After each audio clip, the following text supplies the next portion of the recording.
अब्दुल्ला के पुष्ट में हजरत अब्दुल्ला का निकाह सैयदा आमीना से हो रहा है। हया नहीं आती तेरी ज़बान पे फालिज क्यों नहीं पड़ जाता जब तू नबी की माँ को जहन्नमी कहता है। तुझे पता है कितनी शान वाली है आमीना, तुझे पता है कितनी अजमतों वाली है आमीना। मुझे बता तो सकी। हुजूर मेराज पे जा रहे हैं, अर्श ने कहा था या रब महबूब के तलवों का बोसा दिला दे, मेरी भी मेराज हो जाएगी। फरिश्तों ने कहा था या रब इनके पीछे खड़े होने की इजाजत दे दे, हमारी भी मेराज हो जाएगी। मस्जिद अक्सा में गए हैं तो नबियों ने कहा था इनके पीछे खड़े होने का मौका दे दे, हमें भी मुक्तदी होने का शरफ मिल जाएगा। और जिसके पीछे खड़े होने की ज़माना हसरतें करता रहा, जिसकी गोद में वो नबी आया होगा, वो माँ कितनी अजमतों वाली लगी होगी। बेशक सुभान अल्लाह।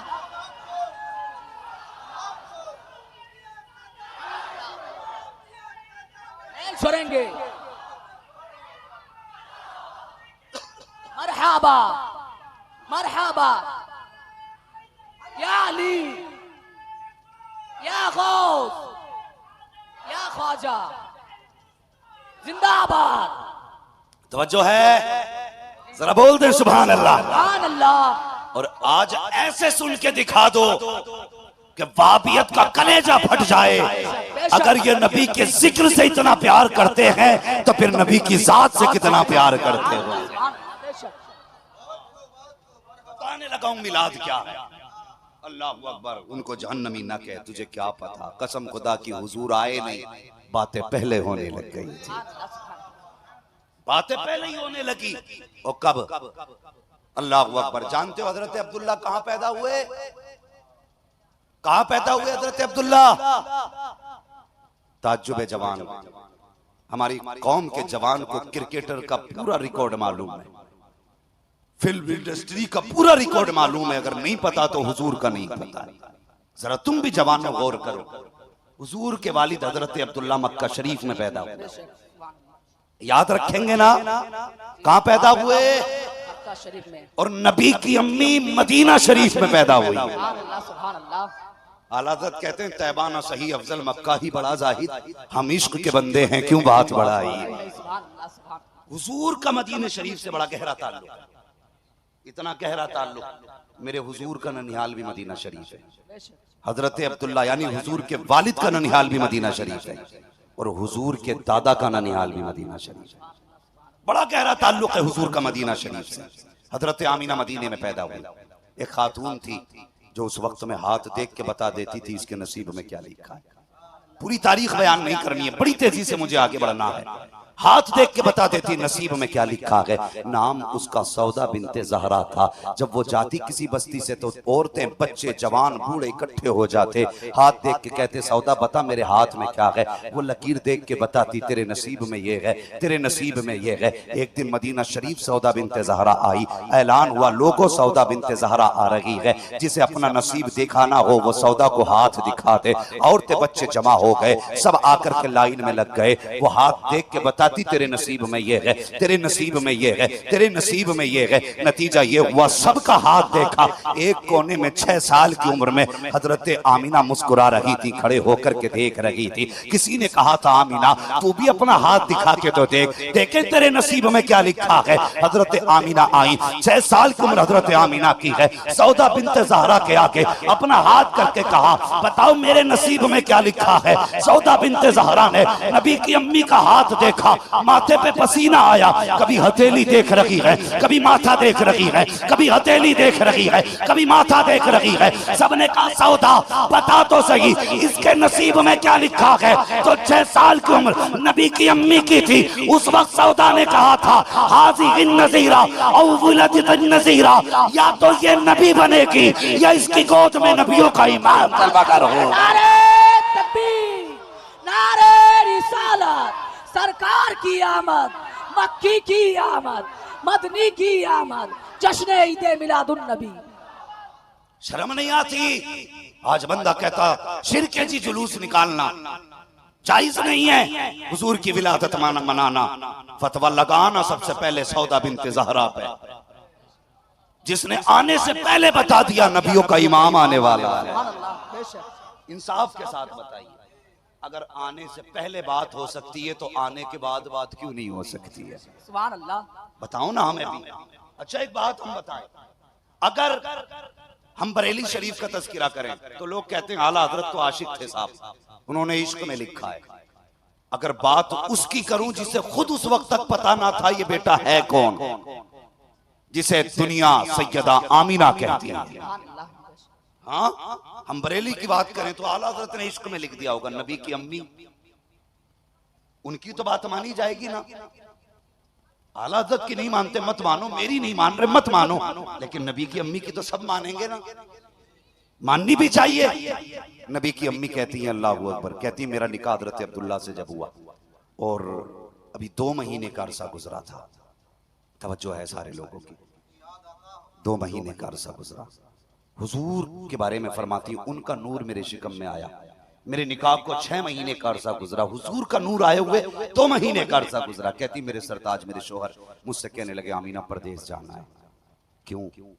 कहने लगी आमीना अब तक अकेले थे, फिर 2 हुए, अब 3 होने वाले हैं, बच्चा आएगा, उसकी ख्वाहिशें हैं, जरूरतें हैं, जी चाहता है अब मैं परदेश जाऊं, बेटे के लिए कुछ कमा के लाऊं। सैयदा की आंख में आंसू आ गए। हाँ, फर्माबरदार बीवी थी। कहने लगी मेरे सरताज अभी दिन ही कितने गुजरे हैं, अभी तो मैंने जी भर के देखा भी नहीं है, आप परदेश जाने की बात करते हैं। कहने लगे बस कुछ दिन की बात है, वापस आऊंगा, तेरे हाथ की पकी रोटी खाऊंगा, तेरे साथ बैठ के प्यार की बातें भी करूंगा, अब इजाजत दे।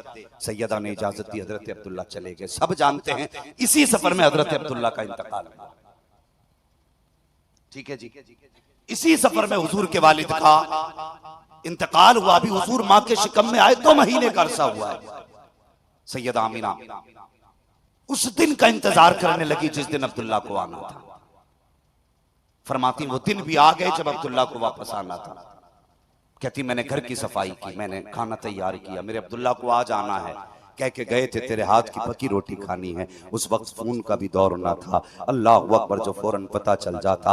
वो दिन भी आ गया जिस दिन हजरत अब्दुल्ला को आना था। सैयदा ने पूरे घर की सफाई की है, खाना तैयार किया है। कहती हैं अब्बा जी जाइए ना जरा बाहर देखिए मेरे अब्दुल्ला कितनी देर में आने वाले हैं। हजरत अब्दुल मुत्तलिब घर से निकले, हरम शरीफ में गए, तवाफ मसरूफ थे, इतने में एक शख्स दौड़ता हुआ आया, आके कहता अब्दुल मुत्तलिब, कहा जी अगर खुदा किसी को नेमत दे तो क्या करना चाहिए? का रब का शुक्र अदा करना चाहिए, अगर नेमत ले ले तो क्या करना चाहिए? कहा फिर सब्र करना चाहिए। कहने लगे फिर सब्र का दामन न छोड़ना। कहा क्या हुआ? कहा जिसको तुम सबसे ज्यादा प्यार करते थे अब वो अब्दुल्ला वापस नहीं आएंगे। इतना सुनना था, हजरत अब्दुल मुत्तलिब की कमर टूट गई। आपने कमर पे हाथ रखा, जमीन पे बैठ गए। कहा क्या कह रहे हो? कहा हाँ इसी सफर में अब्दुल्ला का इंतकाल हो चुका है, तबीयत खराब हुई, इंतकाल हुआ, अब वो वापस नहीं आने हैं। अल्लाह अकबर, पूछो उस बाप से जिसने जवान बेटे का जनाजा उठाया हो, कितना मुश्किल होता है जवान बेटे का जनाजा उठना। और ये कोई आम खबर ना थी, कितनी बड़ी खबर थी। और यार बाप बेटे का जनाजा देख ले तसल्ली हो जाती है, हाथ से दफन कर दे तब भी तसल्ली हो जाती है। लेकिन अब्दुल्ला का वो जनाजा है जिस जनाजे में बाप भी शामिल नहीं है, अपनी बीवी भी शामिल नहीं है, सगे भाई भी जनाजे में शामिल नहीं है। कितनी मुश्किल खड़ी थी अब्दुल मुत्तलिब के लिए। अल्लाह अकबर, खुद को संभाला नहीं जाता है। अब ख्याल आया अब्दुल मुत्तलिब तेरे पास तो 11 बेटे हैं, उन्हें देख के तसल्ली हासिल कर लेगा, लेकिन मेरी आमीना का तो एक ही सहारा था, वो किसके सहारे जिएगी? इस ख्याल ने तोड़ डाला अब्दुल मुत्तलिब को। घर की तरफ जा रहे हैं, ऐसा लगता था जैसे जमीन आगे बढ़ने नहीं दे रही है। हिम्मत करके दरवाजे तक आए, अभी दरवाजे पे आहट हुई है। सैयदा दौड़ के आके कहती है अब्बा बताओ ना मेरे अब्दुल्ला का पता चला के नहीं? अब्दुल मुत्तलिब की आंख में आंसू है। आमीना से कहें तो कैसे कहें, कैसे बताएं कि अब्दुल्ला नहीं आएंगे? अल्लाह अकबर। सैयदा कहती अब्बा बोलते क्यों नहीं हो? क्या पता चला मेरे अब्दुल्ला का, कब तक आएंगे? हजरत अब्दुल मुत्तलिब की चीख निकली। फरमाते हैं ए आमीना अब किसी का इंतजार ना करना, अब कोई तेरे साथ खाना खाने नहीं आएगा। क्या कहना क्या चाहते हो? का जिस अब्दुल्ला का तुम इंतजार कर रही हो अब वो अब्दुल्ला वापस नहीं आने हैं, उनका इंतकाल हो चुका है। इतना सुनना था, नबी की माँ की चीख निकल जाती है। ऐसा लगता था जैसे आसमान टूट पड़ा हो, ऐसा लग रहा था जैसे जमीन फट गई हो, बिजलियां गिर गई हो। अल्लाह अकबर। आप जमीन पर बैठ जाती हैं, अपने शिकम पे हाथ रखा, आसमान की तरफ देखा, कहती या अल्लाह मेरे बेटे ने तो अभी बाप का चेहरा तक भी नहीं देखा था, आने से पहले बाप का सहारा ले लिया। आवाज आती है आमीना सुना बगा, हमने इसे बेसहारा नहीं बनाया है, बल्कि हमने इसको सारे जमाने का सहारा बनाया है।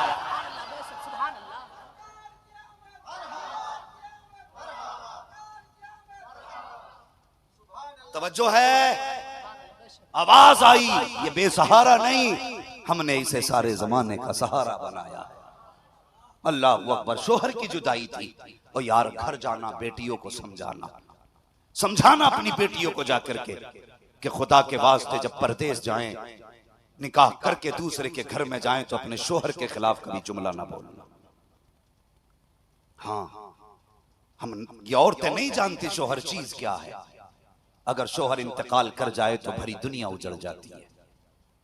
आज जो कहती हैं जा तू पलट के वापस ना आए, अल्लाह की बंदी जबान को ताला लगा। तुझे पता नहीं है ये तेरा शोहर सिर्फ कमाई का जरिया नहीं, बल्कि तेरी कायनात है तेरा शोहर। हाँ, जाओ जाकर घरों में चेक करो। खुदा ने जिनको 6-6 बेटे दिए हैं और बुढ़ापे की उम्र माँ की आ गई है, अगर 6 बेटे भी हैं, बहुएं भी हैं और सर पे शोहर का साया है, तो 10 बहुएं भी हैं ना, तो यही पूछती अम्मा क्या बनेगा। शोहर अगर सर पे है तो बुढ़ापे में भी माँ की हुकूमत चलती है। अगर शोहर जवानी में चला जाए ना, वो माँ जिसकी मर्जी से पूरे घर का निजाम चलता था, शोहर के इंतकाल के बाद कोई उससे ये भी नहीं पूछता तू खाना खाएगी कि नहीं। कोई पूछने वाला नहीं होता तुझे भूख लगी है कि नहीं। आज किसे बद्दुआ दे रही है तू, तुझे नहीं पता। अगर ये चला गया तो कोई तुझे पूछने वाला भी नहीं होगा। ये तेरे कपड़ों की रंगत तेरे शोहर के दम से है, तेरी चूड़ियों की खनक शोहर के दम से है, तेरे दुपट्टे की सुर्खी शोहर के दम से है। अगर शोहर नहीं तो दुपट्टे की सुर्खी चली जाएगी, हाथों की चूड़ियां उतर जाएंगी, तेरे चेहरे की रंगत उड़ जाएगी। कोई तुझे इज्जत देने वाला नसीब नहीं होगा, कोई तुझे तो वक्त की इज्जत से रोटी देने वाला नसीब नहीं होगा। आज शोहर जिंदा है तो इसकी इज्जत किया करो, इसकी कदर किया करो। तुम्हारी दुखों में साथ आने वाला तुम्हारा शोहर है, मुसीबतों में तुम्हारी फरियाद सुनने वाला तुम्हारा शोहर है, तुम्हारे दर्दों को बर्दाश्त करने वाला तुम्हारा शोहर है। जाओ कभी जाकर रोडों पे उन शोहरों को देखो। मैंने बारिश पड़ते हुए लोगों को भीग के काम करते हुए देखा है। मैं हैरत में था, मैं सोचने लगा या अल्लाह अगर इसकी बीवी को पता चल जाए कि कितनी मेहनत से कमा के लाया है तो कभी इसकी कमाई पे उंगली नहीं उठाएगी, कभी हद से ज्यादा सवाल नहीं करेगी। और यार बताओ जाके बेटियों को कि शोहर वो होता है खुद तो जलता रहता है लेकिन बीवी के ऊपर आंच नहीं आने देता है, खुद पिघलता रहता है लेकिन बीवी पे मुसीबत नहीं आने देता।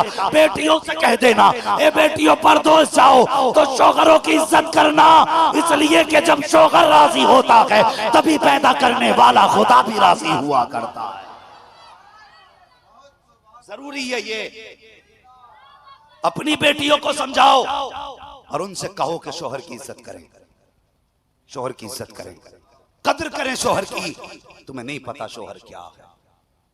हाँ, सैयद आमीना से पूछो, हजरत अब्दुल्ला के विसाल के बाद नबी की अम्मी दिन को भी रोती हैं, रात को भी रोती हैं, सुबह भी रोती हैं, शाम भी रोती हैं, पूरा दिन रोने में गुजर जाता है। अब्दुल मुत्तलिब से रोना न देखा गया। काबे में आ गए, गिलाफ पकड़ा काबे का, कहने लगे काबे वाले मैं तुझसे ये नहीं कहता मेरा बेटा लौटा दे, मैं ये नहीं कहता कि मेरे 11 बेटे हैं एक और बेटा चाहिए, या अल्लाह मेरे तो 11 बेटे हैं उन्हें देख के मैं सुकून हासिल कर लूंगा, लेकिन आमीना को ऐसा बच्चा दे जो मेरी आमीना के दिल का सुकून बन जाए। आवाज आई अब्दुल मुत्तलिब परेशान ना हो, तूने आमीना का सुकून मांगा है, हमने तो इस लाडले को कायनात का सुकून बनाने का फैसला किया, हमने इसे जमाने का सुकून बनाने का फैसला किया। अल्लाह अकबर। वापस आ गए। अब जरा सुने हुजूर की शान। नबी की अम्मी कहती है जैसी तीसरा महीना लगा मेरी आंख लगी, ख्वाब में मैंने देखा कोई नूरानी चेहरे वाला आया है। सुभान अल्लाह, सुभान अल्लाह। और मैंने उससे पूछा कौन है, आने वाले ने कहा मुझे आदम कहते हैं। अब सुने जो शिर्क व बिदअत कहते हैं हुजूर की महफिल को, और सुन्नियो मुकद्दर के धनी हो हुजूर नसीब में आए, किस्मत के धनी हो यार जो हुजूर की उम्मत में पैदा हुए हो। आदम का क्यों आए हो? का मुबारकबाद देने का। क्यों? किस बात की मुबारकबाद? फरमाते हैं कि तू नबियों के इमाम की मां बनने वाली है। सुभान अल्लाह, सुभान अल्लाह। हजरत आदम कहते हैं तू नबियों के इमाम की, सारे बोले नबियों के इमाम की मां बनने वाली। फरमाती जैसी ये ख्वाब आया ना, मेरे दुख दूर हो गए, सुभान अल्लाह। परेशानियां मिट गईं, ऐसा था जैसे सुकून आया। फरमाती मैं बाहर बैठी थी सहन में, मेरे माथे पे अचानक आया पसीना। कहती मैंने यूं पसीना साफ किया ना तो मेरे हाथ से खुशबू आने लग गई, सुभान अल्लाह, सुभान अल्लाह। हाथ से खुशबू आने लग गई। फरमाती दस्तूर था अरब का, जब किसी की बीवी शोहर इंतकाल कर जाए तो बीवी को 1 साल तक पूरा गम करना था।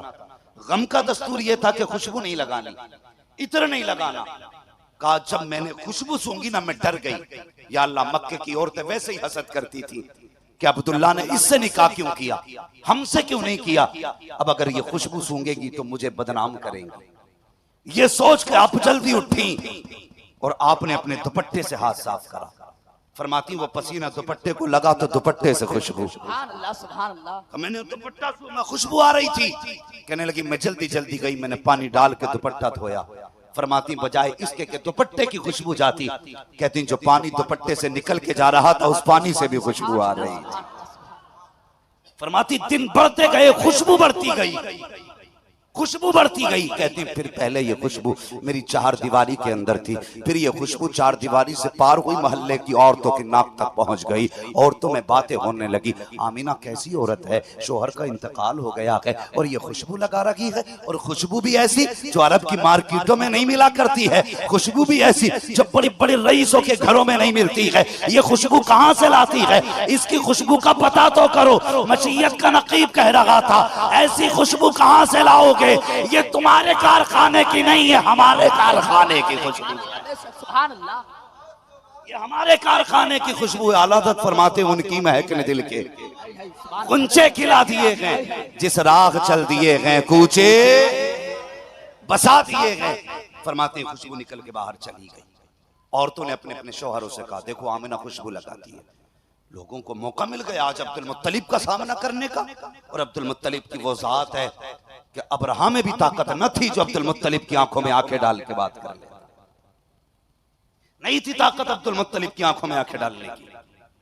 हाँ, तो मक्के वालों को मौका मिला, हरम शरीफ में तवाफ कर रहे थे, आके कहने लगे अब्दुल मुत्तलिब कहा जी हमारे अरब का ये दस्तूर है कि नहीं, शौहर इंतकाल कर जाए तो औरत को खुशबू नहीं लगानी। कहा है ना। तो कहने लगे फिर तुम्हारी बहू खुशबू क्यों लगाती है?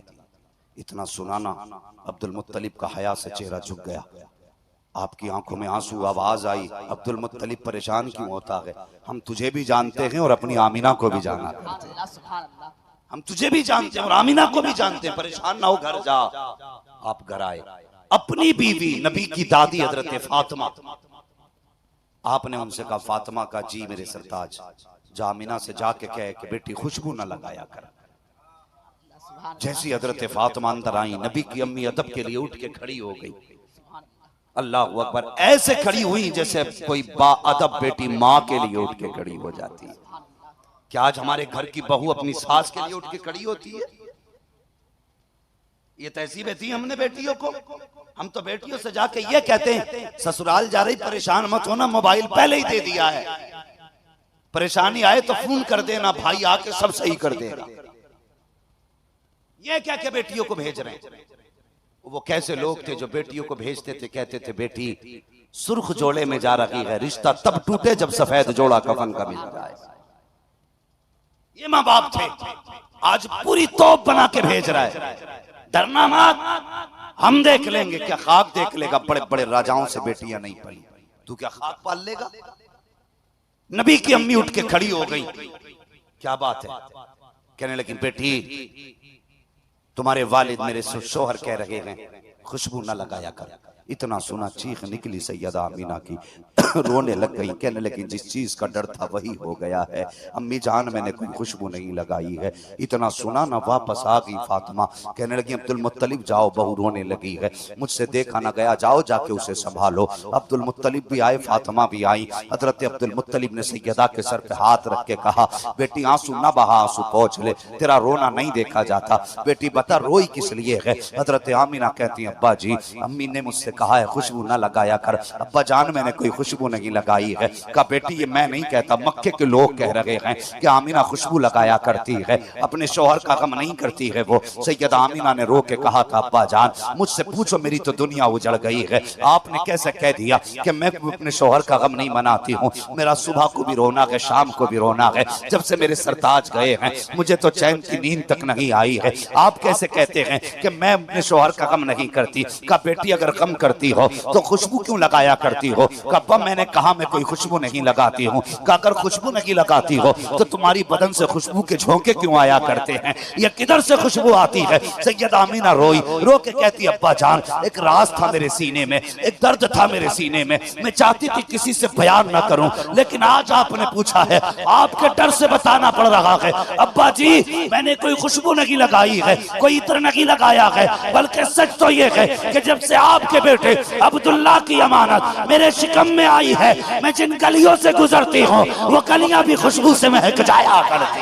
नारे तकबीर, नारे रिसालत, सरकार की आमद, दिलदार की आमद, सरवर की आमद, अज़मते मुस्तफा, अज़मते मुस्तफा, जश्न ईदे मिलादुन नबी, नारे तकबीर, नारे रिसालत। तवज्जो है, थके तो नहीं अभी आप लोग, अगर थक गए हो तो खत्म कर लें, और नहीं थके तो जरा कह दे या रसूल अल्लाह, अल्लाह सलामत रखे। सैयद आमीना ने क्या कहा, जब से आपके बेटे अब्दुल्ला की अमानत मेरे शिकम में आई है ना, कहती हैं जिन गलियों से गुजरती हूँ वो गलियां महक जाया करती हैं, गलियां महक जाया करती हैं। ये मिलाद नहीं तो और क्या है, ये हुजूर का जश्न नहीं तो और क्या है। कहते हैं मैं जिन गलियों से गुजरती हूँ वो गलियां महक जाती हैं। अब्दुल मुत्तलिब मुस्कुराने लग गए, कहते आज मेरा कलेजा ठंडा हो गया। आमीना लगता है बेटा शान वाला है। आमीना कहती हैं अब्बा बात यहीं खत्म नहीं हो जाती है। कहा और भी कुछ है। कहा हाँ। कहा क्या बात बेटी। कहा अब्बा एक कंकर पड़ा था, मैंने उसे उठाया, जब हाथ में लिया ना पत्थर के टुकड़े को, अब्बा वो मोम की तरह मुलायम हो गया था, मोम की तरह मुलायम हुआ। मैंने कहा ये पत्थर को क्या हो गया है, मोम की तरह मुलायम हो गया है। कहा मैंने इतना कहा था, पत्थर का टुकड़ा भी बोलने लग गया। कहा क्या कहा। कहा अब्बा वो पत्थर कह रहा था अरे आने तो दे, महबूब आ लेने दे, अभी तो छोटे छोटे मोम हो रहे हैं, जब वो आएंगे तो बड़े बड़े मोम हो जाया कर, जब वो आएंगे तो बड़े बड़े मोम हो जाएंगे। अब्बा ये पत्थर ने कहा था। अब्दुल मुत्तलिब कहते हैं बेटी और फरमाने लगी अब्बा बताऊं। का हाँ, क्या आप तो हरम शरीफ चले जाते हैं और मेहमानों के लिए पानी भी ले जाते हैं, कभी कभी ऐसा होता घर में पानी खत्म हो जाता है, अम्मी मुझसे कहती हैं ले आमीना डोल भी ले, रस्सी भी ले, कुएं से पानी भर के ला। उस वक्त नल तो नहीं थे, हैंडपंप भी नहीं थे, कहीं कहीं कुएं होते थे, वहां से औरतें पानी भर के लाती थी। और फिर अरब के कुएं कितनी गहराई में पानी था। कहती हैं अब्बा आप चले जाते हो, अम्मी मुझे डोल रस्सी दे के कहती जा पानी भर के ला। अब्बा मैं पानी भरने जब जाया करती हूँ मक्के की सारी लड़कियां मेरा इंतजार करती हैं। बेटी किस लिए। कहा कहती हैं आमीना जब तू आ जाती है तो हमारा भी काम हो जाया करता है, हमारा भी काम हो जाता है। कहा बेटी कौन सा काम। कहती हैं अब्बा जी आप जानते हो मैं अब्दुल्ला के बच्चे की माँ बनने वाली हूँ, अगर मैं झुकूंगी तो मेरे शिकम में तकलीफ होगी, मैं रस्सी खींचूंगी तो शिकम में तकलीफ होगी, लेकिन जब मैं कुएं के किनारे जाती हूँ, जाके कुएं के अंदर झांकती हूँ तो पानी खुद ब खुद उछाला मार के ऊपर आ जाया करता है और आके कहता है ए साक़ी कौसर की माँ तुझ पे भी सलाम हो, तेरे बेटे पर भी सलाम हो। अल्लाह अकबर कहती है अब्बा जान जब तक मैं किनारे पे खड़ी रहती हूँ पानी भी किनारे पे रुका रहता है। मक्के की सारी औरतें किनारे से पानी भर लेती हैं, किसी को डोल रस्सी की जरूरत नहीं पड़ती है, पानी किनारे पे रहता है। जब सब भर लेती हैं उसके बाद मैं अपना बर्तन भरती हूँ और जब वापस आती हूँ अब्बा अजीब मामला होता है। कहा क्या? कहा दरख्त सजदे में गिर जाया करते हैं, बड़े बड़े पौधे बोला करते हैं, पत्थरों से आवाजें आया करती हैं। अब्दुल मुत्तलिब कहते हैं ए बेटी क्या कहते हैं? कहा अब्बा जी जब वो बोलते हैं तो मैं सुन भी लेती हूँ, समझ भी लेती हूँ। कहा क्या कहते हैं? आमीना कहती है जब मैं आती हूँ तो पत्थर बोल के कहते हैं अस्सलातु वस्सलामु अलैका या उम्मे रसूलिल्लाह। ए नबी की माँ तुझ पर भी सलाम हो, तेरे आने वाले बेटे अहमद पर भी सलाम।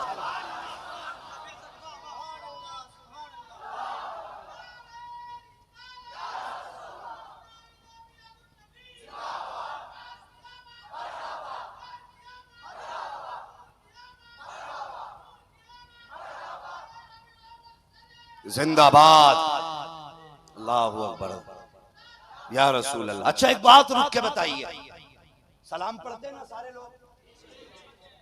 कोई ऐसा तो नहीं जिसका सलाम के नाम पे पेट में दर्द होता हो? होता हो तो बताना, इंशाअल्लाह आज ही उसका मैं ऑपरेशन करके जाऊंगा। कभी दर्द ही नहीं होगा, नहीं होगा। हम सलाम पढ़े तो लोग क्या कहते हैं कि बरेलवी है, ठीक है? सलाम पढ़ना बरेलवियों की बोले पहचान है, निशानी है, अलामत है। चलो तुम सलाम पढ़ोगे, कहेंगे ओ वो बरेलवी मुल्ला आया था वो बता के गया सलाम पढ़ना। चलो तुम्हें मैंने बता दिया, तुम जलसे में सुन के गए हो, मगर बताओ ये पत्थर इन्हें किसने बताया था सलाम पढ़ना? अभी तो नबी आए भी नहीं बज़ाहिर, मां के शिकम में हैं। अबू जहल को नहीं पता, अबू लहब को नहीं पता, यहां तक के खुद सैयदा अमीना को भी नहीं पता कि ये जो आ रहा है कितनी शान वाला है। लेकिन पत्थरों को पहले ही पता चल गया था, पानी को पहले पता है, दरख्तों को पहले पता है, चरिंदों को पहले पता है, परिंदों को पहले पता है। हम सलाम पढ़ें हम कब्र पुज्जे कहलाएं, हम सलाम पढ़ें बरेलवी कहलाएं। अब बताएं पत्थरों पे कौन सा फतवा लगाएगा जो आने से पहले सलाम पढ़ रहे थे? इन्हें किसने बताया था कि ये नबी की माँ जा रही है, इनके शिकम में नबी है? तो ये क्या बताएंगे जिनके अकीदे गंदी नाली में पड़े हों? अल्लाहू अकबर, इनको किसने बताया है? तो कुरान कहता है वकफा बिल्लाह की शहीदा, यार की बातों के लिए उसका खुदा काफी है। पता चला सलाम अहमद रजा नहीं पढ़वाते, सलाम तो खुदा पढ़वाता है। सलाम वही पढ़ेगा जिससे खुदा पढ़वाएगा, और जो ना पढ़े लड़ना मत, समझ जाना अल्लाह ने पढ़वाया ही नहीं है इससे। हाँ लड़ोगे तो नहीं उससे, समझ लेना पढ़वाया ही नहीं। अल्लाहू अकबर। आगे बढ़े, फरमाती ये सब कुछ हुआ, बात लंबी हो जाएगी अगर एक एक बात बयान करूं तो। सितारे तोड़कर रुक जाऊं ये मुमकिन नहीं मुझको, मेरे पाए तलब को आसमां के पार जाना है। अभी बात थोड़ी आगे बढ़ानी है, इसलिए मैं मुख्तसर से आगे बढ़ता हूं। फरमाती हर रात कोई ना कोई आता रहा और मुझे मुबारकबाद देता रहा। आज हमने कह दिया सरकार की आमद, जोर से यार, सरकार की आमद, तो कलेजे फट गए, बोले ये जो ये नया शिरक चला। अच्छा जी, आदम ने आके कहा सरकार की आमद, इब्राहिम ने आके कहा सरकार की आमद, हजरत ईसा ने आके कहा सरकार की आमद। तो बता इन पे कौन सा फतवा लगाएगा? इन्हें तो छोड़, हजरत हव्वा पे कौन सा फतवा, हजरत मरियम पे कौन सा फतवा, हजरत हाजरा पे कौन सा फतवा, बताना कौन कौन से फतवे लगाएगा। पता चला ये गलत नहीं, गलत तो तू है, गलत तेरा मुंह है।